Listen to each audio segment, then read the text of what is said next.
اسی لیے کہتے ہیں نا، اپنی زندگی میں ایک نیا خواب تو دو، بھلے پورا نہ ہو پر ایک آواز تو دو۔ ایک دن تو پورے ہو جائیں گے سارے خواب تمہارے، بس ایک بار کوشش کر کے شروعات تو دو۔ معزز غرامی اور صدر جلسہ، السلام علیکم ورحمۃ اللہ وبرکاتہ۔ نحمدہ ونصلی علی رسول الکریم وعلی آلہ واصحابہ اجمعین، اما بعد۔ ایک کاغذ کا نغمہ کچھ بھی نہیں ہے، حفاظت سے رکھنا نشانی میری ہے۔ آج کے اس بیان میں آپ لوگوں کو نماز کی اہمیت کے بارے میں بتانا چاہوں گی کہ نماز ہماری زندگی میں کتنی اہم ترین عبادت ہے۔ یہ وہی عبادت ہے جس سے انسان کو کبھی چھٹکارا نہیں چاہیے، سفر میں ہو یا حضر میں ہو، خوشی میں ہو یا غمی میں ہو، گھر میں ہو یا گھر کے باہر، سنسناتے ہوئے نیزوں کی زد پر ہو یا چمکتی ہوئی تلوار کے سائے میں ہو، نبی ہو یا ولی، غرض چاہے تم کوئی بھی ہو یا کسی بھی صورتحال میں ہو، نماز تم پر معاف نہیں۔ یہ وہی عبادت ہے جس کو اللہ تعالیٰ نے عرش بری پر بلا کر اپنے حبیب کو تحفہ میں عطا کیا۔ یہ وہی عبادت ہے، اور ہمارے مسلمان بھائی کتنی نمازیں پڑھتے ہیں؟ سال بھر میں صرف اور صرف 3 نمازیں پڑھتے ہیں۔ اللہ اکبر! 8 کی کھاٹ کی 360 کی، 8 کی یعنی جمعے کی نماز، کھاٹ کی یعنی جنازے کی نماز، 360 کی یعنی عیدین کی نماز۔ کتنی افسوس کی بات ہے کہ ہم پر 3 ہی نمازیں فرض کی گئیں۔ میری ماں اور بہنوں، یاد رکھو، ہمارے چہرے کا نور نماز، ہمارے قبر میں منکر نکیر کے سوالات کا جواب نماز۔ میری ماں اور بہنوں، یاد رکھو، ہمارے مسلمان بھائی کتنی نمازیں پڑھتے ہیں۔ ہمارے بھائیوں کو تو نماز پڑھنے کے لیے ٹائم ہی نہیں ملتا۔ ارے بھائیوں، آپ کو ٹائم کیسے ملے گا جب آپ اپنا ٹائم یوں ہی گزار دیتے ہو؟ فجر کی نماز سونے میں، ظہر کی نماز آفس میں، عصر کی نماز چائے کافی میں، اور مغرب کی نماز راستے میں، اور عشاء کی نماز اپنے بیوی بچوں کے ساتھ کھانے میں گزار دیتے ہو۔ نہ روزہ نہ قرآن، یہ کیسا ہے مسلمان؟ پھر کہتا ہے اللہ نہیں ہے ہم پہ مہربان۔ یاد رکھو میرے بھائیوں کہ تم سب کی زندگیاں بھی ایسے ہی گزر جانے والی ہیں۔ یہ وہی عبادت ہے جس کو انسان سے کبھی چھٹکارا نہیں چاہیے۔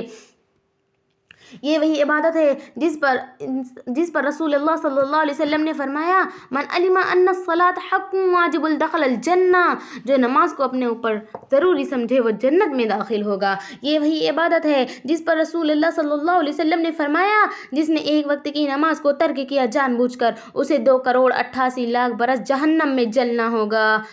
اور ہمارے بھائی کتنی نمازیں پڑھتے ہیں؟ اللہ اکبر!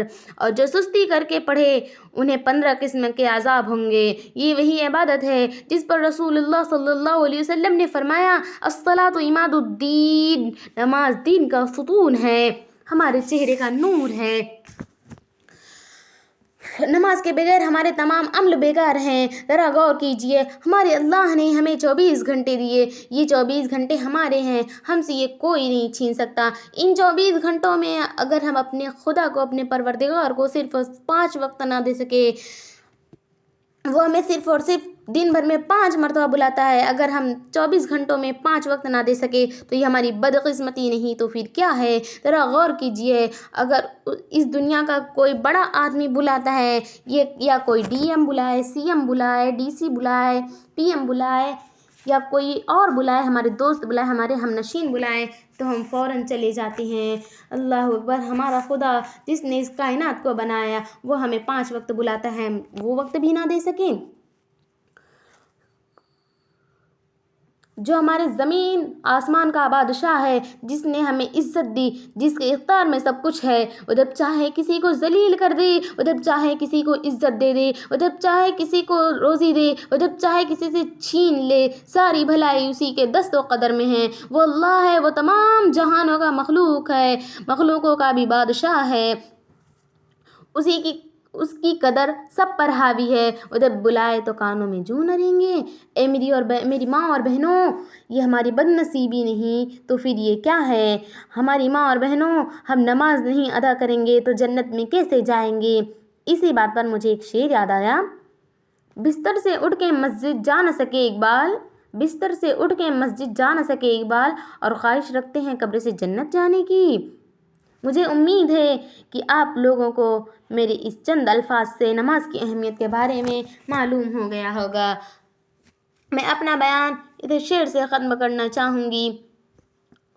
سجدہ عشق کی ہو تو عبادت میں مزہ آتا ہے، سجدہ عشق کی ہو تو عبادت میں مزہ آتا ہے، ورنہ خالی سجدوں میں تو دنیا ہی بسا کرتی ہے، ورنہ خالی سجدوں میں تو دنیا ہی بسا کرتی ہے۔ لوگ کہتے ہیں بس ایک فرض ادا کرتا ہے، لوگ کہتے ہیں بس ایک فرض ادا کرتا ہے، ایسا لگتا ہے کوئی قرض لیا ہو رب سے ادا کرتا ہے۔